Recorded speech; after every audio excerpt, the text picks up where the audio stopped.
With few days left to the nationwide protest against rising living costs and economic hardship, scheduled from August 1 to 10, key figures and organizations are weighing in on the upcoming demonstrations. Minister of Works David Umahi has praised President Bola Tinubu for preventing Nigeria from becoming a failed state and urged youth to forego the protest in favor of supporting infrastructure development. Folashade Tinubu Ojo, the Iyaloja General of Lagos, has called on Lagos traders to prevent their children from participating in the protest. She urged patience, asking for 3 years to address their concerns, while emphasizing the progress made since the 2020 EndSARS protest. In contrast, Peter Obi, the 2023 Labour Party presidential candidate, has voiced his support for the protest, citing the constitutional right to peaceful demonstration, urging authorities to engage constructively with protesters. The Nigerian Youth for Atiku (NYFA) has suggested that President Tinubu address the nation and reconsider certain policies to mitigate potential protest threats. The Yoruba Revolutionary Movement (YOREM) has called for restraint from security forces during the day of rage protest, emphasizing the importance of non-violence. The Christian Association of Nigeria in Niger State has urged President Tinubu to reduce fuel prices and food costs, while Oyo State Governor Seyi Makinde has linked the planned protest to widespread anger and hunger. In response to the situation, the United States, United Kingdom, and Canada have issued urgent travel advisories warning their nationals to avoid Nigeria during the protest due to the potential disruption and confrontation based on past incidents. The Nigerian Police Force, through spokesperson Olumuyiwa Adejobi, has clarified that requests for information on protest leaders, locations, and routes are intended to ensure peaceful assembly and prevent potential threats to national security.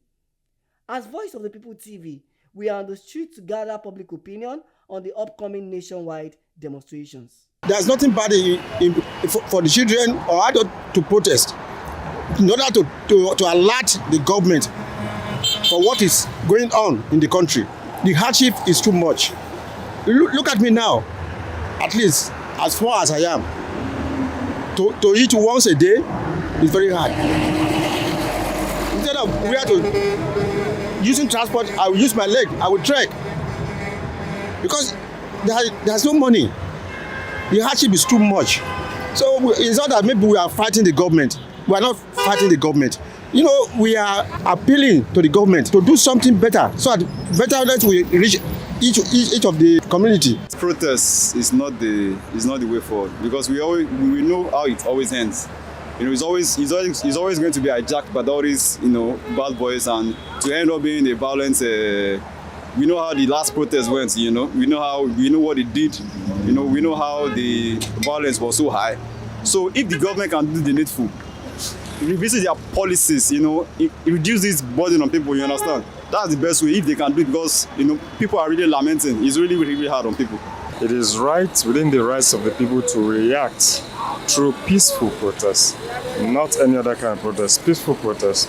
Secondly, it is right for the government to often, not just this time, revisit its policies as it goes along, as it affects the people, so that you can always, at all times, make sure that the people you lead are actually in comfort. That's why you're there, basically. And in that way, the country will have peace. So the law is not against protest. You understand?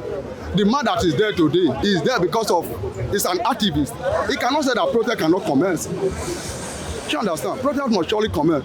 But there are things that we don't need. If violence does not require a protest, violence is against protest. I don't support protests.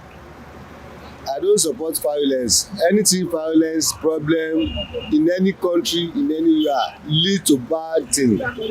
So as it is, we need to exercise patience with government. As we've heard from key figures, groups and citizens, opinions are divided on the upcoming national protest. Some advocate for action against economic challenges, while others call for patience and support for the ongoing government effort.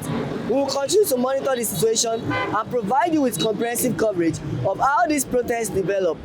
Matthew Ogunswada, reporting for Voice of the People TV.